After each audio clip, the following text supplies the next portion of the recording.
माणगाव पशु पैदास क्षेत्र निळेली या ठिकाणी गेली अनेक वर्ष भ्रष्टाचाराचा कारभार सुरू आहे. मनमानी कारभार अधिकारी करते. या संदर्भात महोदय कुलगुरू डॉक्टर बाळासाहेब कोकण विकास कृषी विद्यापीठ दापोली यांच्याकडे तक्रारी अर्ज करण्यात आलेला होता. त्याचा तक्रारी अर्जानंतर समिती नेमणूक करण्यात आली. समितीचे अध्यक्ष व्ही दळवी यांनी मात्र या समिती अहवालामध्ये अधिकाऱ्यांशी संगनमत करून क्लीनचिट देण्यात आली.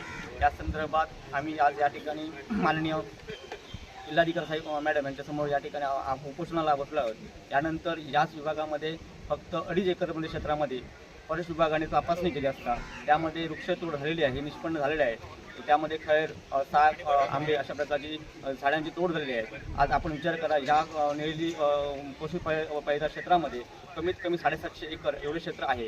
आता विचार करा की 2 एकरमध्ये एवढ्या प्रकारची तोड झाली वृक्षतोड झाली असेल तर या 750 एकरमध्ये किती प्रकारची वृक्षतोड झाली असेल. या सर्व विषयाचा योग्य ती कारवाई व्हावी, याची तपासणी व्हावी. महाराष्ट्र अधिनियम महसुली अधिनियम 1966 प्रमाणे या सगळ्यांवर जिल्हाधिकारी तसेच फॉरेस्ट विभागाच्या माध्यमातून तपासणी व्हावी आणि या तपासणीमध्ये जे कोण अधिकारी दोषी आढळते त्यांच्यावर आपण कारवाई करावी, अशा प्रकारची मागणी आम्ही या ठिकाणी पालकमंत्री महोदयांकडे केलेली आहे. काही दिवसातच पालकमंत्र्यांनी आम्हाला तोंडी आश्वासन दिलं आहे की या सगळ्या विषयावर आपण योग्य तो निर्णय घेऊन आपण न्याय देण्यात येईल असं सांगितलेलं आहे.